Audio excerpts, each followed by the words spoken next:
بسم الله الرحمن الرحيم نحمده ونصلي على رسوله الكريم. Now we're moving on to ما يترك به المعنى الحقيقي. When do we leave the حقيقي meaning? Yes? So we know to get from the حقيقة to the majaz, we have a vehicle. That's our what? علاقة. And you have two checkpoints. What are two checkpoints?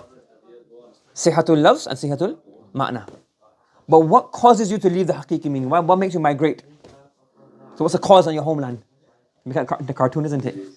You have something happening in the homeland, then you get into the what? Alaqa, you have to cross through bridges, and this is what the حقيقة is. No? I've only been able to figure out PowerPoints. I can't figure out animation. I don't know if I get some kind of AI to make animation for me, some kind of cartoon, so you just see it going across. But is it fitting your mind now? Is it? Yes? Okay. ما يترك به المعنى الحقيقي خمسة أنواع. There are 5 things which cause you to leave حقيقة. Yes, there are 5 things why you will leave حقيقة. Number 1, دلالة العرف. What is دلالة العرف? إذا كان المعنى المجازي متعارفا بين الناس يترك المعنى الحقيقي. If the, remember we mentioned before, if it's حقيقة متعذرة or مهجورة, you're obviously going to take it. Similarly, if the معنى الحقيقي is متعارف, أكثر استعمالا, then we leave the معنى الحقيقي. Yes? Now again here, this is all based on عرف. Again, متعارف, isn't it? So the authors who wrote this book, they were depending on their عرف. So it may apply in India, it may also apply in medieval times, Baghdad and Kufa and Basra. We may not understand this because we know it's not our عرف. You following? You get it? You following? Okay? Like for example, I'm not going to eat takeaway food. So if he goes to Iceland or he goes to Tesco and he buys a bag of chips, it's takeaway, isn't it? He's taking the food away from the shop. But takeaway normally means what? Food has been, in our order, takeaway means the food has been cooked outside and you bring it home and eat it directly without cooking it. If the cooking involved at home, from what I understand, that's not takeaway. So again, each city has their own urf, each culture, each language. So in here, you may not understand the examples properly because it's their urf. But what he's saying here, that if a person in that time took an oath, لا يشتري رأسا, what will he not do? He will not buy a head. يحمل على رؤوس البقر والغنم. In their urf, it refers to large animals. The head, the word ra's in the muta'araf of their time, when you said a head, what does it mean? Like a sheep, a goat, a cow, maybe a camel. It doesn't refer to a head of a usfur or a hamam or a chicken. Those heads are not included. That's not used as head. In the context of buying a head, animal head, it doesn't refer to those. So therefore, even though lughatan, ra's means any, even an ant has a head. Even a worm has a head. But those not referred to. What does it refer to? رؤوس البقر والغنم. So you leave the حقيقي meaning, which means every head, to do the muta'araf meaning. Is that clear? The second place where you would leave the حقيقي meaning and go to the majazi meaning is دلالة نفس الكلام. That the kalam itself denotes what is meant. فمن قال كل مملوك لي فهو حر. If a person says, all of my mamluk, everything that I own, I mean every slave that I own, he's free. Now, when you have a slave, in those times we have what? You have slaves. Okay? You have a slave, a mamluk. Now, you have to encourage emancipation, to try to regulate the slave trade that was already there before Islam in Arabia. There's few practices. For example, if a woman, you have the right to intercourse, but if that woman gives birth, what happens now? She can no longer be sold. And her child is free. Yes? It's walad. Her being a mamluk, is she a full mamluk? She's only mamluk until you live, and then after you die, she's free. Yes? Then we have a mudabbar. Sometimes somebody say, you know what? I've got a slave, I need a slave right now. I need a worker. Again, nowadays we have workers, when I die, you know what? You're free. So as long as what happens now is mudabbar. After I pass away, you are free. Is his ownership complete?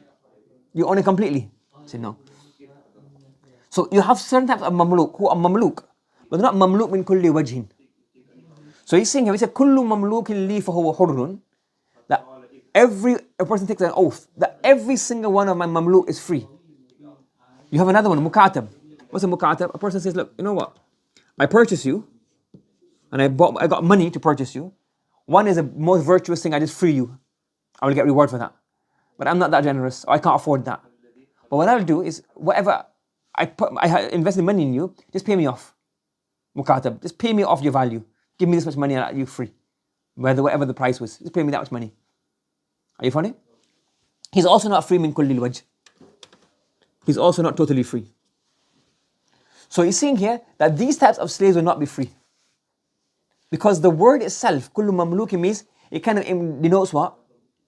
A person who is free, who is what? A slave in all ways. And these people have already been on the way to emancipation. You following?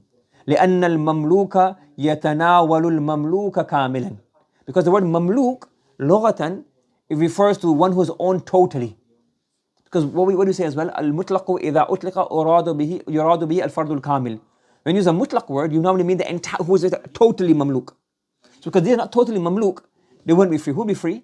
Those who are totally mamluk, like a normal slave who doesn't have, not giving birth to a child of the master, who's not been promised to be free after the master passes away, nor has he done a transaction with the master that he can pay off his ownership. So these won't be free, the others will be free. You following? So the kalam itself, again, this one is not very easy for us to understand, because slavery, we don't have slaves anymore, so we don't understand how these things work. Okay? Okay. Number 3. The third place where the siyaq al-kalam denotes that the haqiqah is not taken, meaning the context, the before, the after, the setting, determines that the haqiqi meaning is not intended, rather the majazi meaning is intended.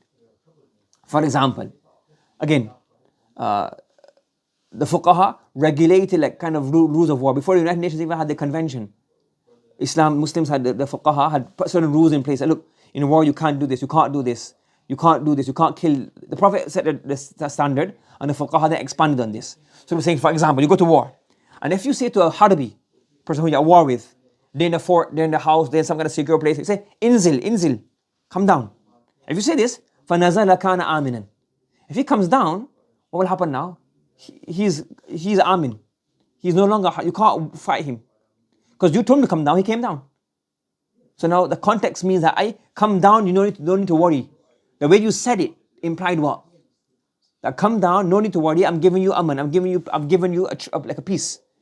If he comes down, you can't kill him, you can't fight with him. Because he came down because you said to come down.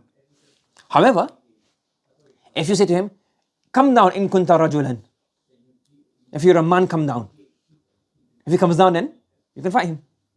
Because he came down and said, I'm a man, yeah, I'm a man. And even in then, yes, if you say, imagine you heard the voice, inzil in kuntum ra'atan.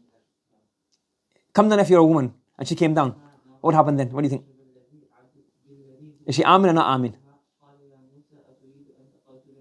She's? You're confused, you're thinking, huh? What do you think? What do you think? So he heard a voice, and he said, in kunti imra'atan, inzil. Ya inzili in kunti imra'atan. Is that going to be which one? Number 1 or number 2? And why? It'll be number 1. Because we're not allowed to fight with women in war. So he's saying, if you're a woman, come down, meaning, if you're a woman, I don't want to fight you. You're at peace, because we're not allowed to kill women in battle, unless they have arms. So if they don't have arms, and she comes down, you can't think, because she not came down to prove that she's a woman. She came down and said, well, I am a woman, so I'm not fighting. So then, they're allowed. Yes? They made all these big issues about this, but then when the Ukraine war, who left first? Children and women.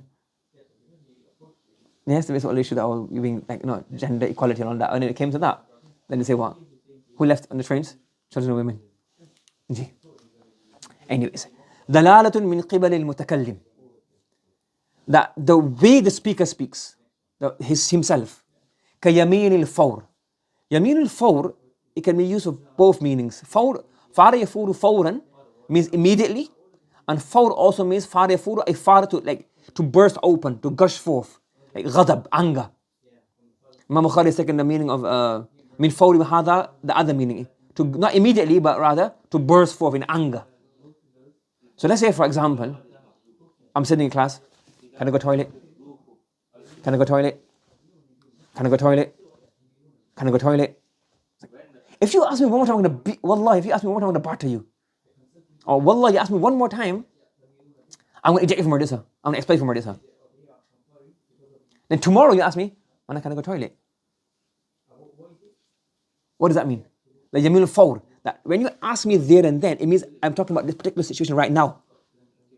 Yamil Fawr. It's like immediately. So even though I said, like example here. Let's say, for example, you have a ball and you're in class. Or let's say like, the class is finished and you guys are playing with a ball. And you have a meeting going on. And somebody throws the ball. As if you throw that ball, like, I'll never talk to you ever again. Because why we have a meeting going on in class, there's a staff having a meeting, or there's something going on, salah is going on, are you throwing the ball? Now what happens now? He takes that ball and goes outside and he throws that ball. If you throw that ball, the Yameen al-Fawr indicates that what? My intended meaning is what? Here in this place right now. Do you understand? Because the Haqiqi meaning, if you throw that ball, is it maf'ul ma'hu mentioned? Is it maf'ul lahu mentioned? Maf'ul fi mentioned? It means anytime. The Haqiqa is anytime, mutlaq. But the Mutakallim's dalala shows that he's not talking about any time. What's he talking about? A particular time. Do you understand? So the Mutakallim's speech itself denotes the intended meaning. Okay? Is there an example in your book for this one? No, that's an example I made up here. But if you throw that ball, I'll not talk to you ever again. And that's obviously there and then. Okay? And dalalatu mahallil kalam. The way, the mahallul kalam, where the kalam is taking place. Mahallul kalam la yaqbalu al-ma'na al-haqiqi. The mahallul kalam does not allow the haqiqi meaning to be taken. For example, كنكاح الحرة بلفظ البيع والهبة والصدقة والتمليك. Let's say for example, if we say for example, a woman says, I offer myself to you. I give myself as a gift to you. And she's a free woman. Can she gift herself? She's a free woman, how can she gift herself? It's a way of saying what? I accept myself to be in your nikah. So he said, I give myself to you. He said, I accept your nikah. I accept the gift. That's a way of doing ijab and qabul. Yes? Yes?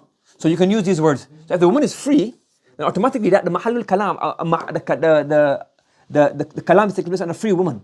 And a free woman cannot be sold, she cannot be given, she cannot be sadaqah, she cannot be given as ownership. If any of these words are used, it would refer to what? Not the bay and hiba and the sadaqah and tamliq, what would refer to? Nikah. If you say, for example, malaktuki nafsaki, I have given myself over to you. And he said, I accept, that would be nikah. You understand? Hiba, sadaqah, etc. Are you following? Yes? Fa'idah. What's the fa'idah? كل موضع يكون المحل متعينا لنوع من المجاز لا يحتاج إلى النية. Like, when one of those places, 5 places come about, then you don't have a niyyah. Because that is almost saying, well, that's the default meaning now. Are you following? If you don't have one of those places, yes? If you don't have one of these places, then you will say, well, that was you have to have a niyyah. When you have one of these reasons, one of the places where normally haqiqah is left and majaz is taken, then what will happen now? What's the default going to be? The haqiqah, the majaz. So you don't need niyyah now. So no. If I say, for example, I want to write on the board, right? With a pen. So then you say, well, the haqiqah's pen means this, isn't it? This is a pen. But now if I'm going to write on, like, so when the haqiqi is the default, then you don't have to have niyyah to say the haqiqi meaning. So in these 5 scenarios mentioned, the default usage becomes what? The majaz meaning. So therefore you don't have to say niyyah. You don't have to say, well, I said, wallahi, I want to talk to you. My niyyah, I didn't even have a niyyah about now or later. I wasn't talking about that. So the default of this mahal is what? Right now. Because of the anger that you were in under. Do you understand? Yes? So when you have when the situation necessitates, causes, or brings it, this ta'yin, and it fixes that this is the niyyah right now. لا يحتاج فيه إلى النية. You won't have to have niyyah. Because they say that the mahal, the siyaq, the dalala, all of these things have denoted that the majaz is intended here. Okay? So, when do you leave the haqiqi meaning? Because of the urf, because of the nafsul kalam, kullu mamluk. The word itself denotes that it means every mamluk. Who is not every mamluk? Every mamluk is owned totally. Or siyaqul kalam, the context ma'lahu before and afterwards, like yamin al-fawr. Sorry, what that سياق الكلام is what? What's the example of سياق الكلام? Yeah, انزل إن كنت رجلا. And دلالة قبل المتكلم, like يمين الفور. Or دلالة محل الكلام. حرة says, I give myself over to you. So in these situations now, there's no need for niyyah. Because why? The majaz is the default, not the haqiqah. You following? سبحان الله وبحمده سبحانك اللهم وبحمدك ونشهد أن لا إله إلا أنت نستغفرك ونتوب إليك.